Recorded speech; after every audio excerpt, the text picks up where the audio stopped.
Hey guys, welcome to the Massive Iron Channel. I'm Steve Shaw. In this video, I'm going to ask the question, do muscle building studies matter? Before I get into that topic, if you have any questions or comments, drop them down below. The best topic ideas I turn into videos just like this. So we've been talking about some muscle building studies this year. I've talked about some of the information we have on bro split training versus frequency training, etc.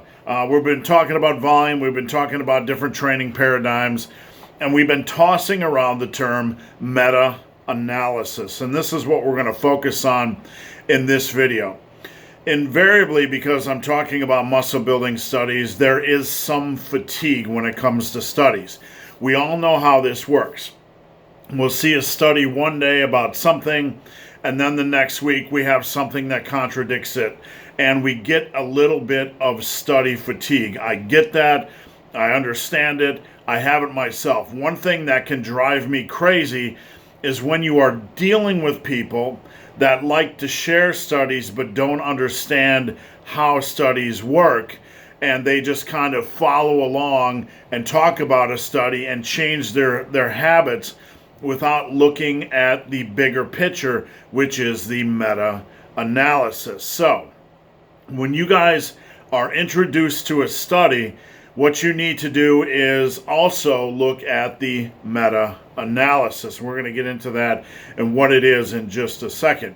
Had a lot of comments, and by a lot, I don't know, a couple dozen, whatever, about studies in recent videos saying, whatever, another one, this one, that one, another one will come along and things will change, all that kind of happy horseshit. And like I said, I get that. But that is not the way to handle a meta-analysis. If you're looking at somebody that gets on YouTube Fitness and cherry picks one study to back something, they are not doing the subject justice. They are not looking at a meta-analysis. Now, what is a meta-analysis? A meta-analysis is basically looking at all the studies on a particular subject or variable and putting together a reasonable conclusion, a reasonable, rational conclusion of what this meta-analysis, this study on studies, is telling us. So say, for example, you have 300 studies on volume training versus frequency training, and there's a couple on the fringe on each side, 5 on each side, that say full body is the holy grail or bro splits are the holy grail. Those are fringe, right? And then you have a bunch of data in the middle.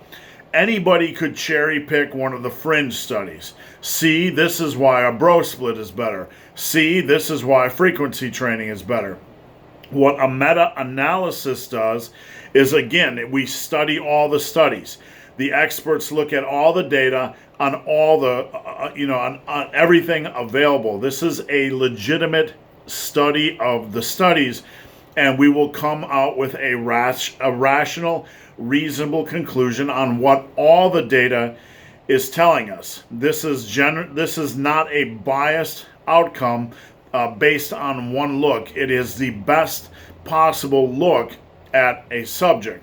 So when we are talking earlier in this year about frequency training and body part training, etc., and we were talking about a meta-analysis, you can't just dismiss it as another study. It's not as simple as that.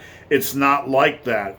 The information we're looking at now, just to backtrack, tells us that there's a good indication that bro splits are equal, if not better, than frequency training. Okay, so what we basically learned from all this meta-analysis, is it really doesn't matter how you train as long as you use a good exercise selection, a reasonable amount of volume, and get stronger than you are now. The shit I've been telling you guys for a decade, if not longer, for those of you that have been following me longer on the forums.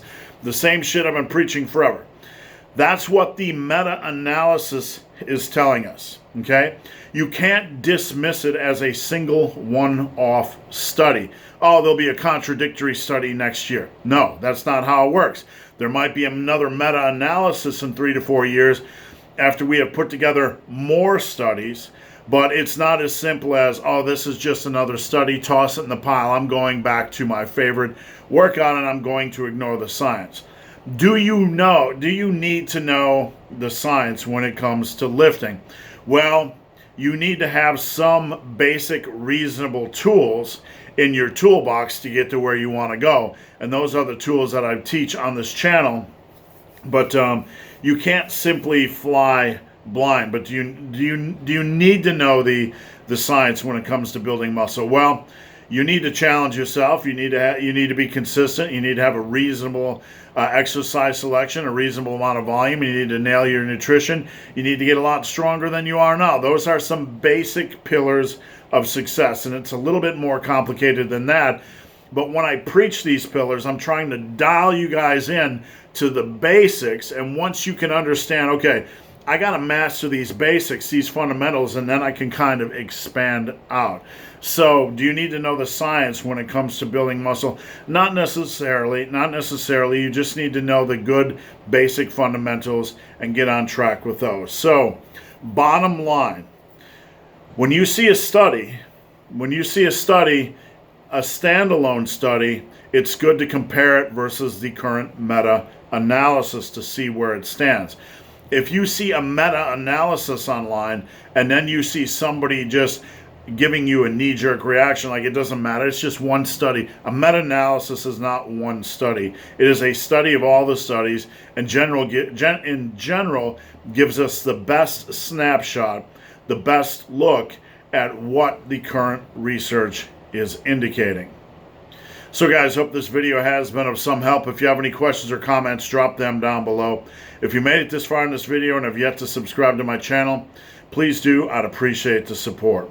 So guys, as always, thanks for watching. Have a great day. And if you're wondering what that is, we got a little Frank's Red Hot from all the eggs we were eating this morning, and maybe a little bit of Greek yogurt.